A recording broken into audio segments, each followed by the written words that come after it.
Hi friends, నేను miss వచ్చాను. ఈరోజు నేను చింతపండు గుజ్జు చేసుకొని మనం ఇంట్లో ఎలాగో ఉంచుకోవాలో చూపిస్తున్నానండి. ముందుగా నేను చింతపండు కడిగేసుకొని కొద్దిగా వేడి నీళ్ళు పెట్టుకొని దాంట్లో ములిగిన వరకు నీళ్లు వేసుకోవాలి. నీళ్లు వేసుకొని నానబెట్టుకోండి. ఒక గంట నానబెట్టుకుంటే బాగుంటుంది మనకి.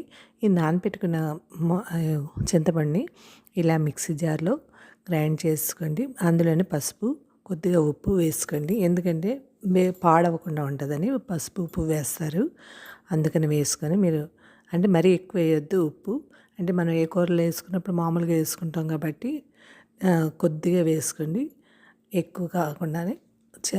చింతపండు అప్పుడు మెత్తగా గ్రైండ్ చేసుకొని ఇలాంటి కన్నాల జల్లీలో ఇలా తీసేసుకోండి. అప్పుడు పైన లోపల తొక్కులాడుతుంటుంది కదండి, పీచులు అని తీసి వేస్ట్ తీసి పారేయండి. ఇది ఒకసారి మళ్ళీ మరగబెట్టాలండి. చింతపండు చూసారా, ఇలాగ మనం దీంతో పామితే ఇలా వస్తాయి.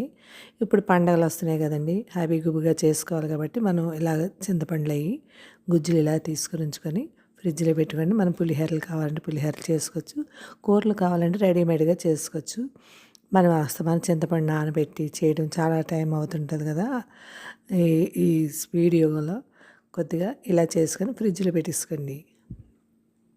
చూసారా, నేను అలా చింతపండు అంతా వడగట్టేసుకొని ఒక పెనంలో వేసుకొని చిన్న నిమ్మ ఉప్పు అండి, అంటే నిమ్మ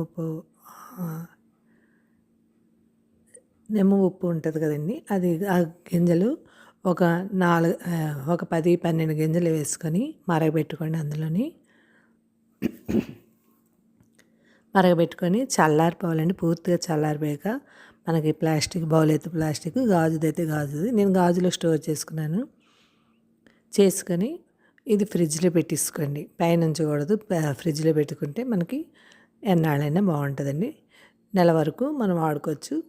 నాకు అది చాలేదు, మళ్ళీ ఇంకో ఇలా స్టోర్ చేసుకొని ఫ్రిడ్జ్లో పెట్టుకోండి. అంతే, ఎంత టేస్ట్గా ఉండి చింతపండు గుజ్జు రెడీ అయిపోయింది.